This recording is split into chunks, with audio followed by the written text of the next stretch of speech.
Bienvenidos a Iberá Viedma, un espacio sin tiempo para compartir información y experiencias que nos ayuden a transitar el despertar de la conciencia. Hoy con la entrevista a Guadalupe Arias, una profesional en coordinación de programas y operaciones con experiencia en el sector público en el Reino Unido. Durante su tiempo en el condado de Surrey, trabajó en la gestión de proyectos vinculados a servicios sociales y al desarrollo de programas, desempeñando un rol clave en la organización, coordinación y seguimiento de iniciativas en contextos complejos. Actualmente en Argentina, en una etapa de transición profesional con proyectos propios, simultáneamente a su carrera como autora de fantasía urbana.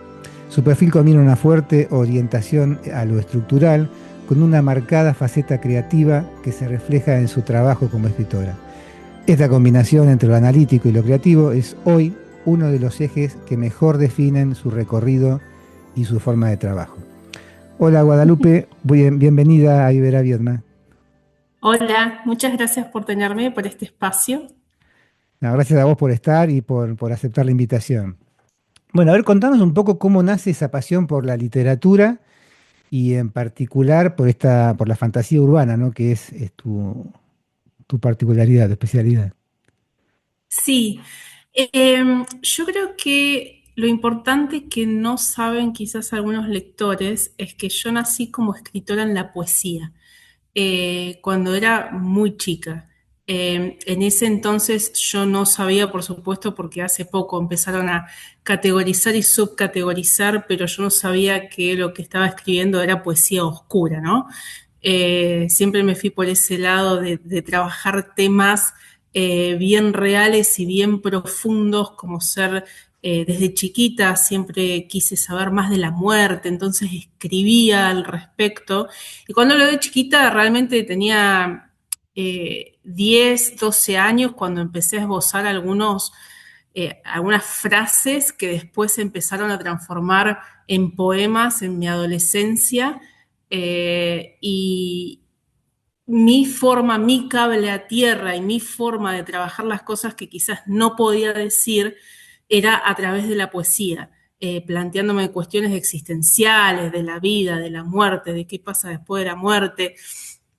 Entonces, en realidad yo empecé a incursionar en la narrativa en el sentido de la novela a mis 22 años.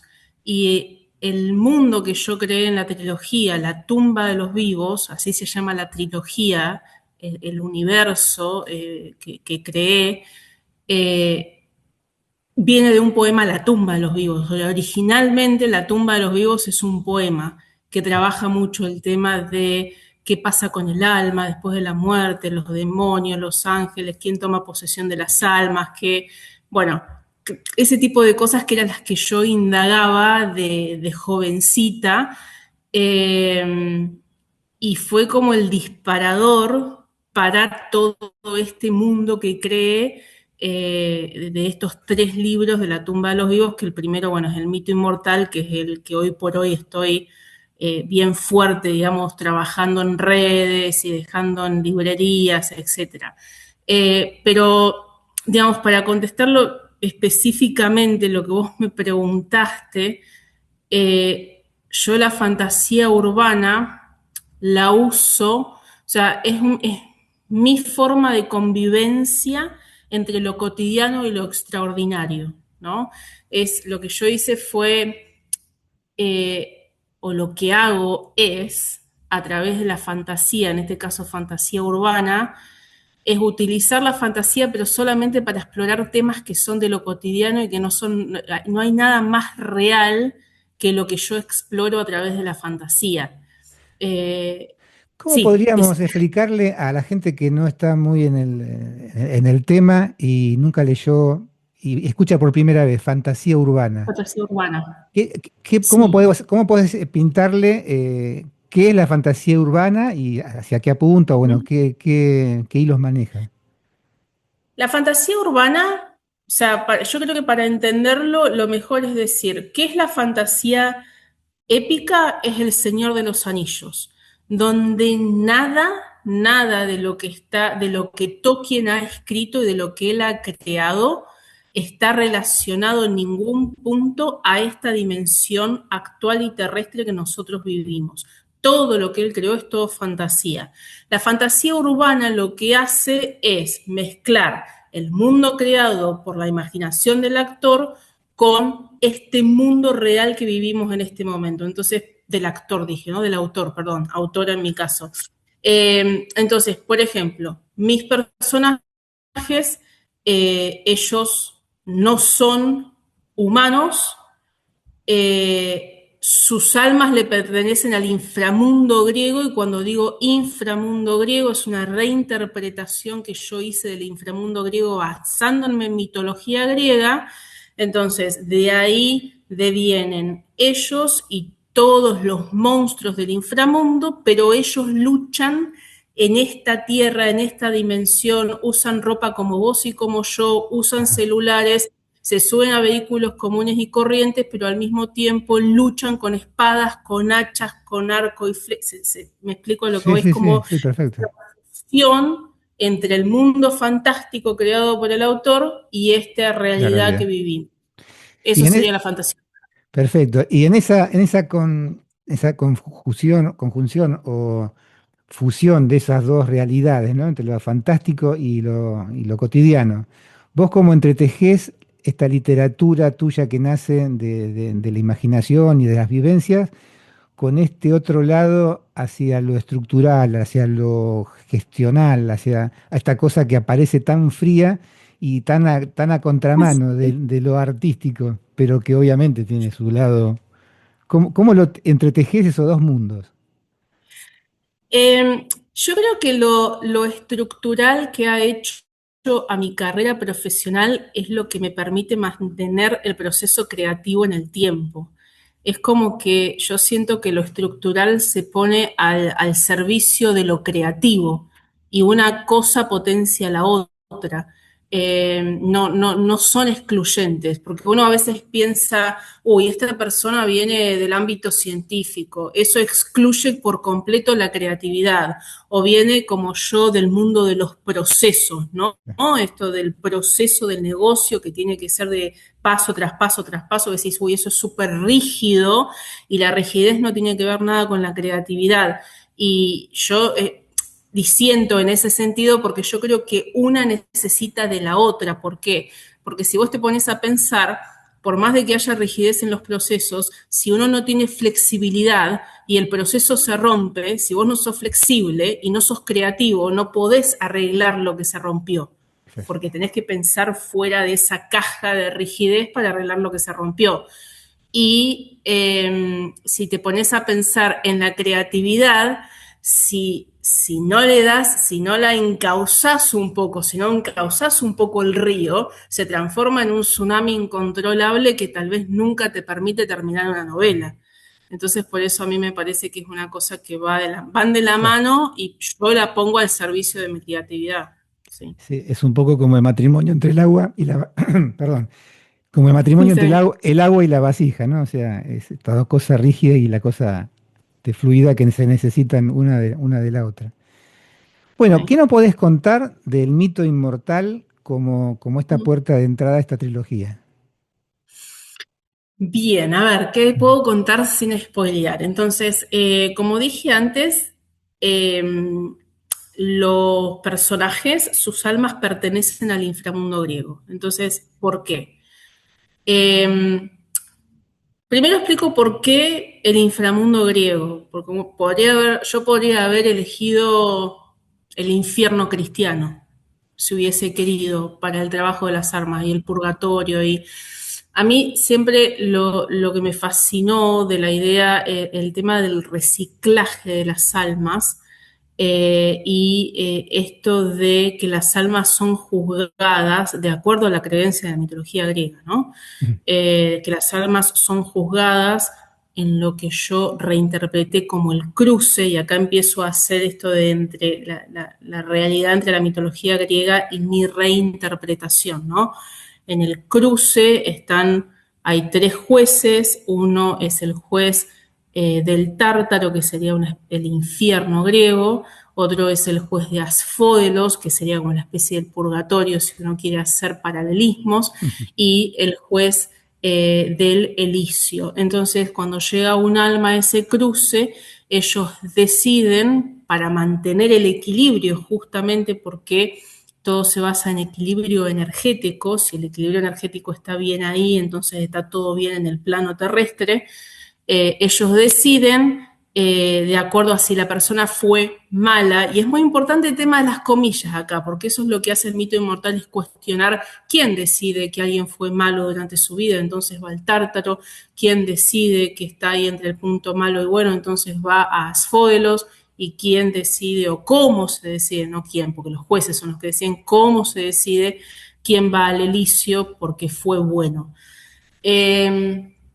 Entonces, todo se basa, en mi historia, en mantener ese equilibrio entre ese equilibrio energético en el inframundo griego para que haya paz a nivel en la tierra. ¿Qué significa eso? Si no está equilibrado el inframundo griego en esta cuestión energética, empiezan a ascender desmedidamente a la tierra criaturas del inframundo que son muy peligrosas y ponen en riesgo a la humanidad. Entonces, ¿cuál es la función de los personajes, de estos 4 personajes que son 3 hermanos y una hermana?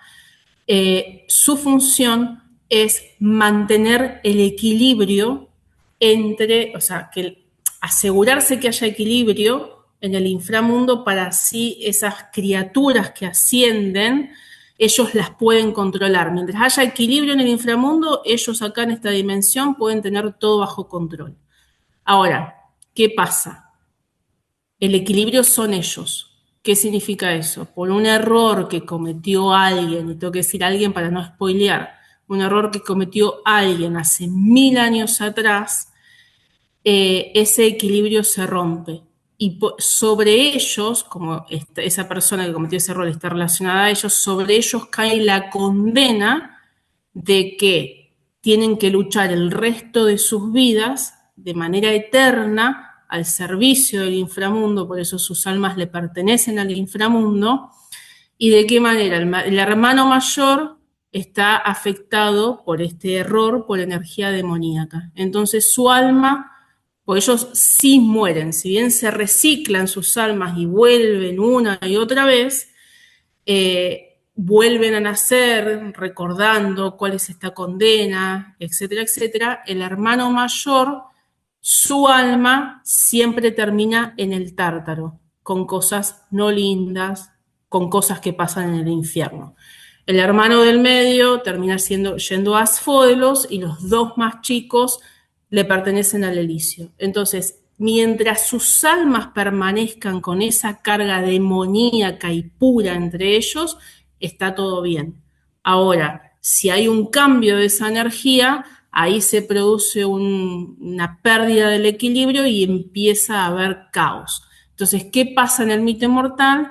El hermano más grande, que es el que está afectado por la energía demoníaca, dice, pero yo ya no quiero más esto, yo no quiero seguir siendo el responsable de que los humanos, digamos, esté todo bien en la tierra, que los humanos no se mueran, no quiero que seguir siendo torturado vida tras vida, mi alma, o sea, ¿por qué me tiene que tocar esto a mí, digamos, ¿no? Encima por un error que, entonces ahí es cuando empieza el caos. ¿Por qué? Porque hay alguien responsable de mantener ese equilibrio que ya no lo quiere mantener más, que dice, yo ya no quiero más esto. Y nada, esa sería como la base que hay que entender, y acá viene el tema de ellos de las segundas oportunidades, por eso este Sin libro espolear, trata tanto. ¿no? Sin espolear, Sí, porque sí, está bien. Yo veo, sí, veo que sí. está bien. Y ahí viene este tema de las segundas oportunidades. Ellos es lo que empiezan a buscar en el mito inmortal, es esto de decir, esto a mí ya no me sirve, que es algo que uno hace en su vida, si uno trabaja su propia vida, decís, a ver, Yo vengo repitiendo este patrón hace 15 años de mi vida, no quiero más esto para mí, esto ya no me sirve, yo ahora quiero otra cosa. Entonces, por eso digo que quizás a través de, no quizás, a través de la fantasía se exploran muchas estas cuestiones que más reales no pueden ser. Y bueno, es el mito inmortal y toda la trilogía en realidad se trata de ir acompañándolos a ellos en este proceso de que empiezan a tomar decisiones que los favorecen a ellos, pero ese favorecer a ellos tiene un precio muy grande, digamos, ¿no? Claro. Eso sería. Sí, yo escuchándote, a veces se me cruza preguntar como, en este canal nosotros generalmente desfilan personajes que tienen que ver a veces con temas que no son muy comunes, que todo apunta generalmente cuando se tratan de temas espirituales, más allá de los fenómenos ovnis o de las cosas que no tienen mucha etiqueta porque no tienen certeza, digamos, es más lo que no sabemos que lo que conocemos. Este tema que vos planteas de la fantasía urbana, pero con un perfume, como vos lo insinuaste, en cuanto a la oscuridad o a la cosa del inframundo o lo demoníaco, que uno generalmente le escapa a esos temas porque parecería que la luz es siempre, viste, bueno, no terminamos de entender eso que Jung decía que está iluminado, no era ver luz, ser el luminoso, sino justamente integrar la sombra, ¿no? Integrarnos en nuestra sombra. ¿Cómo juega la fantasía urbana con la espiritualidad en cuanto a esto de reconocer esto que vos planteás del equilibrio con ese inframundo, con esa oscuridad que existe, Ujú, que no se la puede negar y que es ujú. nuestra, que debemos trabajarla, integrarla bueno, y trascenderla en algún punto? Sí. Juega al 100% y si yo me pongo a ahondar un poco más, en ponerle un poco más de subcategorías a lo que yo escribo, tranquilamente yo puedo hablar de fantasía urbana oscura, porque está la fantasía urbana y está la fantasía oscura también. La fantasía oscura lo que hace es justamente explorar temas que son incómodos. Eso se está usando mucho ahora y los temas que son incómodos empiezan a trabajar con personajes moralmente grises, ¿no? Claro, Eh, Esto de decir, eh, sin oscuridad no hay luz, o sea, es el yin y el yang que está tan trillado, pero es tan cierto y es tan real, ¿sí? sí, Por sí. ejemplo, eh, los hermanos, viste que yo te dije que son cuatro. Ujú. Está Athan, que es el más grande, que es el que tiene la mayor carga de energía demoníaca. Por ende, él hace cosas muy cuestionables, ¿sí? Que quizás el lector está leyendo y dice, ¡fu! Heavy lo que este muchacho está haciendo, está planteando, su forma de pensar, su forma de decir las cosas. Y el más chico es el que tiene toda la energía pura en su alma. Él es la contrapartida de este. Es el que lo mantiene, pero lo que pasa es que él no podía existir sin él. Lo mismo que el segundo y la tercera, ella tiene gran parte de energía del elicio, pero está un poquito manchada con demoníaca, y este sería la contrapartida. O sea, estos dos no pueden existir, el uno sin el otro, o sea, es como que ese es el equilibrio, ¿no? Y ahí está esto de decir, particularmente yo, mi creencia, o por lo menos lo que yo trabajo en mí misma es justamente esto de encontrar un equilibrio. Para mí la paz es equilibrio. Y si estás pensando de qué manera podés ser 100% bueno, y te va a estar siempre faltando algo. ¿Me explico? Entonces, en esto con esto que vos decís, la fantasía, a través de la fantasía se trabaja este tema tan real de encontrar el equilibrio entre una cosa y otra. O esto que decíamos que vos me hiciste la pregunta antes, ¿y cómo convive esto, la estructura con la creatividad? Y no puede haber una sin la otra. Es más, una potencia la otra. Y con estos personajes, sobre todo con los dos más grandes, los hermanos más grandes, que son los que están afectados con la energía demoníaca, se trabaja mucho esta moralidad gris, ¿no? Y cosas que quizás nos pueden llegar a poner incómodos, pero si leemos entre líneas, y son muy reales y no les podemos escapar. Cuando vos utilizás la mitología griega, porque vos sos argentina, más Sí, allá de que estuviste un tiempo viviendo en Londres, sí, en Londres, ¿no? En sí, Inglaterra, sí, en sí, Londres. sí, sí, sí. Este, esta mitología, ¿vos ves algún paralelismo porque nombraste que podía haber sido la mitología griega, podía haber sido la cristiana, pero en cuanto a arquetipos, en cuanto a esta cosa que definen estructuras también en cuanto lo conciencial, ¿no? ¿Ves algún tipo de paralelismo con el argentino, con esta parte? La pregunta es tramposa, porque ¿Con el argentino en qué sentido? ¿Con la cultura argentina? sí, porque voy a esto, capaz que está muy entre líneas. Hay como una, no sé si decirlo, profecía o como que Argentina es el faro del mundo que viene, ¿no? De la nueva humanidad. Como que acá en Argentina o el Cono Mm, Sur, en profecías de sí. Parravicini, bueno, de un montón de información. Y Mm, esto que vos hablás de lo que traes de lo griego, me remonta que como, a ver, algunos dicen, Argentina será la Grecia de la nueva humanidad, ¿no? Como que acá ese crisol de razas, esa confluencia de culturas, de religiones, de cosas que somos, este, mm, si vos encontraste, hablando de cuanto al lenguaje de la fantasía urbana o de la fantasía oscura, algún mm. paralelismo con eso.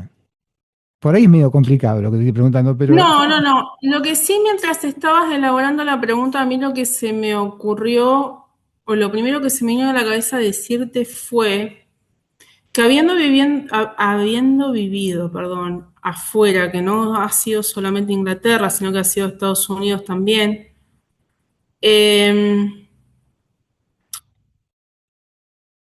los países, llámalo Argentina, llámalo Brasil, llámalo Sudáfrica, llámalo el continente en o sea, la India en general, o sea, Medio Oriente, yo creo que los países que más hemos sufrido, mejor estamos preparados para atravesar estos matices grises que, se quiera o no, existen. mirá vos.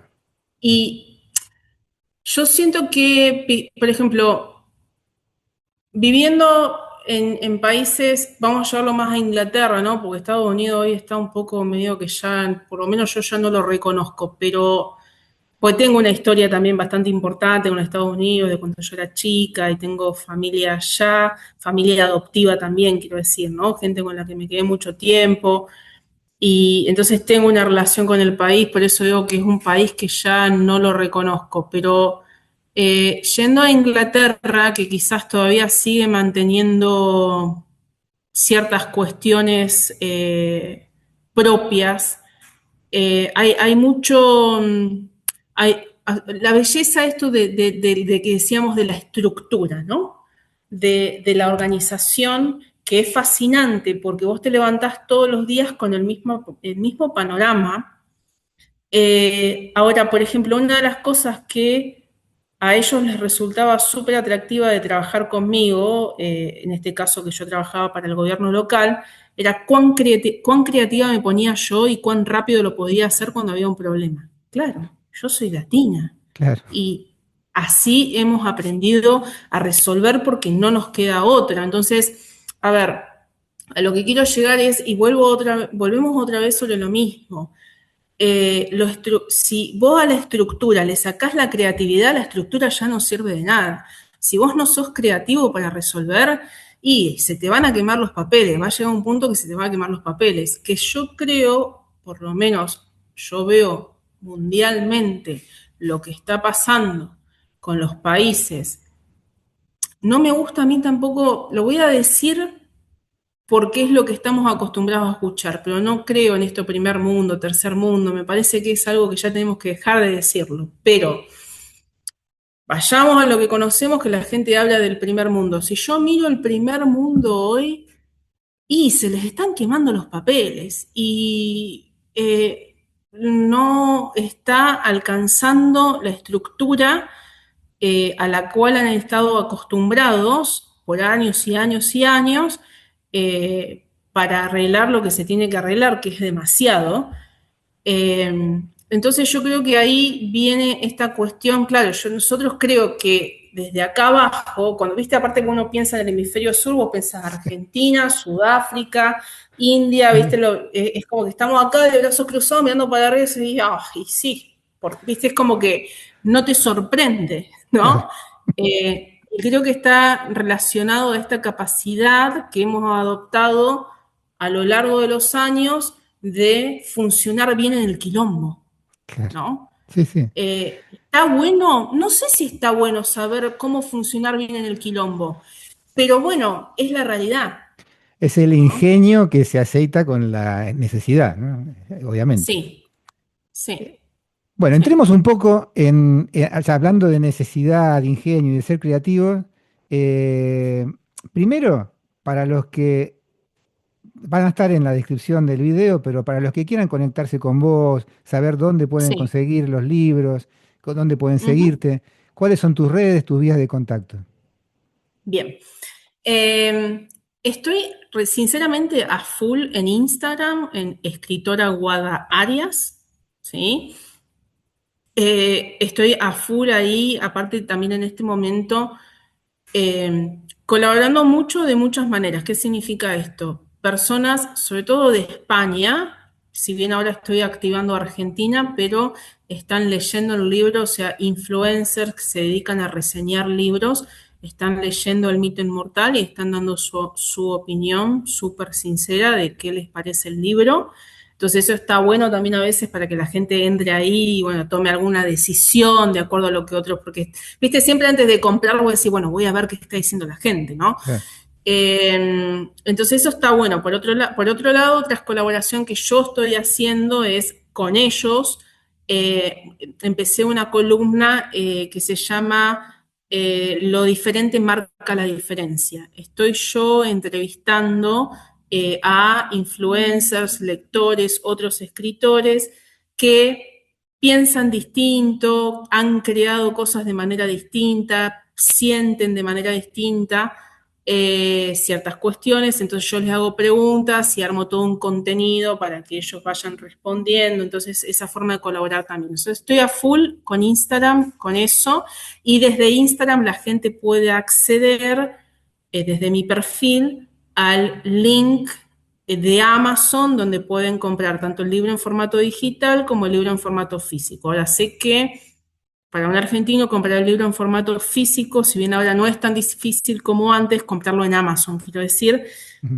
quizás, viste, decís, pagar el envío, qué sé yo. Entonces, hasta ahora el libro está disponible en Don Quijote en Vietma, está disponible en Puerto Libro en Rosario y Puerto Libro es el nombre de la librería, donde Ajá. está disponible de manera física, digamos, ¿no? Así como en Don Quijote, la librería se llama Puerto Libro en la ciudad de Rosario. Y en Villa Regina, en la librería Namuncurá. Eh, Sigo trabajando para ver si puedo meterlo en Buenos Aires, es un poco más difícil, pero bueno, sigo trabajando para seguir metiéndolo de manera física en librerías. ¿Es una producción propia o tenés una editorial No, no, es producción propia. propia? Ah, somos, Por ahora estoy yendo por la vía independiente. somos colegas. Sí, Bueno, sí, bueno, hablando de eso, me gustaría que sí. comentes cómo es que alguien que ha pasado los límites de lo pequeño en cuanto a lectores y a difusión y qué sé yo, como Florencia Bonelli, contestó un llamado tuyo o una consulta de... Sí, eso fue, fue bueno porque me cargó de energía. Igual fue hace varios años ya, yo le escribí un mail a ella, ¿no? Y, y le conté bueno, que estaba tratando de hacer llegar el manuscrito a diferentes editoriales, que me cerraban la puerta en la cara en todos lados, viste que por lo general lo que pasa es muy complicado el tema de conseguir una editorial. Eh, entonces ella me dijo que no baje los brazos, porque a ella le había pasado lo mismo, como que era hasta que, o sea, desde encontrar el novio o la novia de tu historia, lleva tiempo. eh, y si bien fue, digamos, ese el consejo, no baje los brazos, a mí me pasó lo mismo, lleva tiempo, es como que me dio esa carga, digamos, de energía como para seguir adelante con todas estas cosas, estos procesos y tiempos tan largos que a veces pueden ser tan desgastantes, ¿viste? Eh, pero eso fue, sí, fue muy interesante. Bueno, primero felicitaciones por el coraje, por el fuego ese interno, eterno que sostiene tu obra, por no bajar los brazos, por decirle a los que te sigan tanto lectores como colegas, como escritores que están en la misma, que o tienen editoriales, pero que no pasa nada, es como tirar una piedrita en el océano, y los que la están remando y tratan de buscar a ver cómo pueden conectar para que un influencer, para que alguien tironee un poquito Sí. más la cantidad de lectores. Eso es re importante. Esto es algo que yo estoy aprendiendo ahora. Cometí muchos errores como autora independiente, fueron más de los que querría contar. Y uno de ellos fue no darme cuenta de la importancia, porque con una mano en el corazón, y esto no, yo no estoy, digamos, no estoy atacando a nadie, no estoy atacando al mundo editorial, pero hoy por hoy el mundo editorial lo que quiere es que primero el autor tenga seguimiento, porque eso implica ventas. A ver, seamos Claro. sinceros, el mundo editorial tiene que vender, tiene que vivir de la venta, y si es rápida, mejor. Entonces, ¿de qué depende? De los lectores. ¿Y de qué depende que uno tenga lectores? Que te empiecen a seguir, que empiecen a saber quién sos. Y esto de, si yo hubiese sabido la importancia de esto, de ir buscando, igual es un trabajito donde Sherlock Holmes, esto de buscar porque no es cuestión de darle tu libro a cualquier persona. Yo no tiene mucho sentido que yo le dé mi libro a una persona que nunca en su vida leyó fantasía. ¿Por qué? Porque los escritores de fantasía, sinceramente, pecamos de tener muchos personajes en la trama, muchos personajes. Y si una persona no está acostumbrada a leer fantasía y se va a encontrar, se va a chocar contra algo que no le va a gustar, ¿sí? Entonces, alguien que le gusta exclusivamente leer romance, solo romance, si se encuentra con un libro de fantasía, es como que, entonces, primero es encontrar las personas adecuadas para leer tu libro y que esto, que digan qué les gustó, qué no les gustó, porque yo hasta ahora, sinceramente, te voy a ser sincera, las reseñas vienen súper bien. 4 estrellas, 3 estrellas y media, 1, 5 estrellas, pero no es que dicen, me encantó, dicen, no, esto me gustó por esto, pero esto no me gustó tanto por esto y esto, y está bueno, ¿no? Buscar esto de la Claro. reseña sincera. Y seguramente en algún momento me va a tocar algo, a alguien que diga, este libro no me gustó. ¿Por qué? Porque no le puede gustar a todo el mundo. No, Esa es la obviamente. realidad. Entonces, lo que quiero llegar es si lo que le puedo decir a mis colegas en este momento o a los chicos que recién estén empezando a escribir, busquen en las redes sociales a estos chicos. En España la verdad que trabajan muy bien también y se lo toman muy en serio. Entonces, Bookstagram España, buscar gente que se dedique a leer el libro, reseñar, seguramente van a querer recibirlo en formato papel. Pero bueno, si no es la opción mandarlo en formato papel, eh, nada, lo podés mandar, buscar a alguien que quiera leer digital. Pero bueno, veo que nos estamos quedando con poco tiempo, pero si alguien me quiere contactar para que yo le diga, che, mirá, yo hice esto y esto, publiqué en Amazon para poder enviar, pues el tema de la publicación en Amazon es también poder enviar a estos chicos en España, por ejemplo, una copia de autor, que Amazon es mucho más barata, la pagás vos, pero Claro. termina siendo mucho más barata esa copia de autor y el envío a España, que vos imprimir acá y mandarlo. ¿Me explico? Luego son esos truquitos que si yo lo hubiese sabido hace 5 años atrás, pero bueno, todo es experiencia, todo Bueno, suma. es momento de pasar, ahora sí, un aviso, esto no tiene fines de lucro ni nada. Nosotros el año No, pasado se nos ocurrió, vos también sos de Viedma, ¿no? ¿Vos naciste en Viedma o tenés alguna no, yo relación con nací en Viedma? Espejina, la que está en mi tía, la que está en Viedma es mi tía, que por eso yo Ah, tengo tanto por contacto con esa, Viedma. claro, por eso tu relación con Viedma. Bueno, acá en Sí, Viedma se nos ocurrió con un amigo, formar una asociación. Es una semillita. Esto no tiene ni carácter burocrático, porque no está inscrito en ningún lado, no es que tengamos una oficina, ¿no? Es una semillita, es una idea que se llama sí, Aliados. Y Aliados porque es un acrónimo que sí, significa Asociación Literaria de Autores de Origen Sureño. Sureño porque sí. justamente lo que hablabas antes. Miramos el mundo para arriba y parecería que los que tenemos que remarla en dulce de leche somos los que estamos del Ecuador para abajo. Sí, sí, sí. Sureño, la idea era de hacerlo patagónico, para no, que no sea Viedma, que no sea, pero sureño es eso, es del Ecuador para abajo. Bueno, entonces, Aliados, esta asociación literaria de autores de origen sureño, tiene como iniciativa esa, juntarnos y que el que tenga una experiencia que le pasó, poder ayudarle a otro que no tenga que volver a tropezar con la misma piedra. Entonces, si tenemos para Totalmente. compartir influencers, editoriales o maneras productivas de hacerlo por autogestión, imprentas, qué sé yo, correctores, Totalmente. esa es la idea. Es que Mira, nosotros yo los... ahora me hice muy amiga de una escritora de España que está justamente en el proceso iniciando esto de publicar su libro. Ella, viste, me mandaba mensajes por Instagram, todo por Instagram, nos hicimos muy amigas. Ay, pero esto, claro, ella está pasando por lo que yo ya pasé. Yo feliz de la vida de darle información para que la gente no pase por lo que yo pasé, Claro. porque realmente ha sido un camino muy, muy arduo. Entonces, si puedo brindar información para que no sea tan arduo para otra persona, yo feliz de la vida. Sí, Bueno, vamos a cerrar la entrevista. Primero, como la pregunta que yo generalmente hago es, ¿cómo imaginan el futuro de esta humanidad donde parecería que estamos atravesando el momento más fuerte y cada uno tiene su imaginación?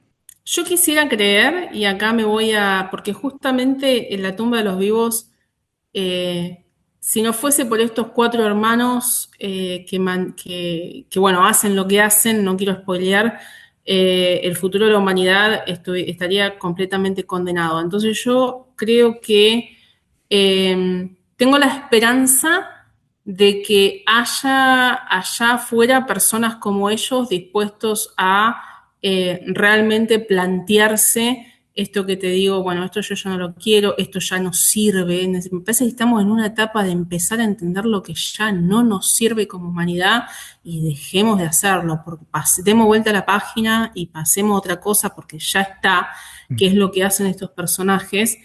Nada, tengo la esperanza de que más y más y más personas van a empezar a reconocer esto ya no nos sirve, ya basta de esto, pasemos la página y vayamos a algo mejor. Eso es lo que te puedo decir. Muy bien. Sí. Bueno, ya dijiste, pero si querés repetir de vuelta cuál es tu Instagram, cómo te pueden ubicar, seguir y... Sí, escritora Guada Arias. Y van a ver que ahí en la foto del Instagram es una caricatura, pero es muy reconocible por el pelo rojo con rulos, como yo escribiendo así, así que es fácil de reconocer por el pelo sobre todo. Está Sí. bien. Bueno, le damos gracias. Primero te agradecemos, te agradezco a vos, No, gracias.